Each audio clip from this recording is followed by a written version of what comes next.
Hi, I'm Kate, I'm Natasha. and we're from Rising Spiral here in Austin, Texas. And we're here today to show you a pose that comes from the Sridhar bowspring postural method.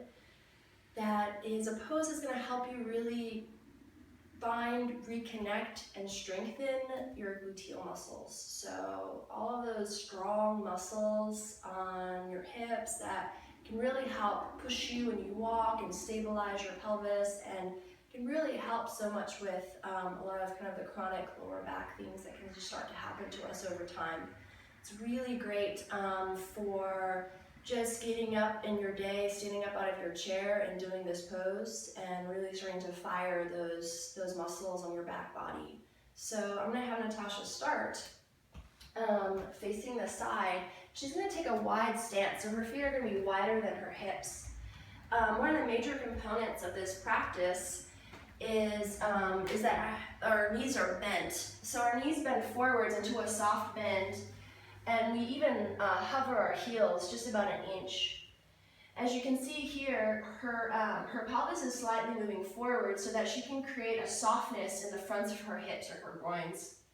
From there, Natasha fills up her entire rib cage with a big breath, so much so that she'll start to float her arms up in front of her. It's like two hot air balloons just filling the inside of her chest and really starting to lift her whole upper torso from her base ribs all the way up into her arms. From here, the transition is that Natasha will send this softness in her hip crease back behind her. She'll maintain the bend of her knees, and she'll start to hinge her chest wall forwards and pause halfway, right when her chest becomes parallel to the earth.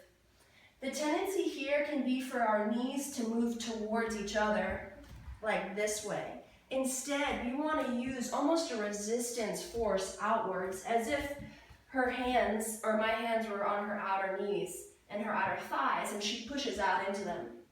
From here, you're more than welcome to take 2 blocks to place your arms onto, or if you can comfortably bring your hands to the earth, you can bring your hands to the earth.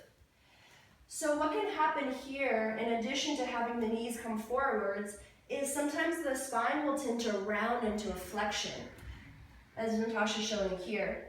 So what we see here is that the lumbar spine is actually moving outwards, where we want it to be inwards.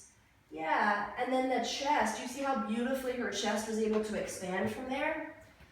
Another tendency is that the back of the heart has a tendency to melt downwards, bringing the shoulder blades to crunch up together. So we want to avoid that tendency as well by really filling up the back of your heart space and expanding the space between your shoulder blades. Finally, the head is a place that can tend to either crank too far back or too far forwards. So as you see, this is too far forwards, bringing the chin to the chest. The opposite would be bringing the back of the head way back behind, kind of crunching this area.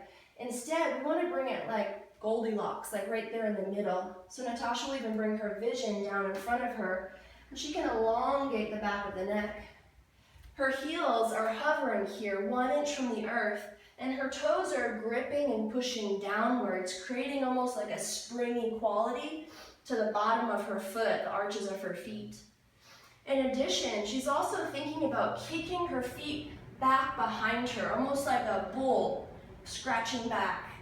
This will help to keep the musculature of the posterior chain all the way up. So from her heel, through her calves, the backs of her knees, her hamstrings, the glutes, and all of the beautiful back body muscles really doing their fair share and participating, creating this beautiful pose and strengthening the glutes. From here, our final version, if you're feeling strong in this pose and you've worked it for a while, is you can bring one hand to the back of your head. Really grabbing the back of your head, you take your elbow forwards and give your head a little bit of push back as you then lengthen the back of your neck more. So it's not to shorten this area, it's to really elongate. Think of your neck as really a reflection of your spine from your tailbone all the way up.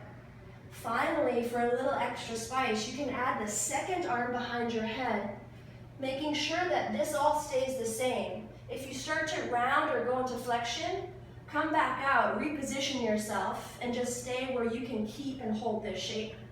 Then finally, by pushing down through your feet, widening your thighs, engaging the glutes, push your head into your hand and come all the way up.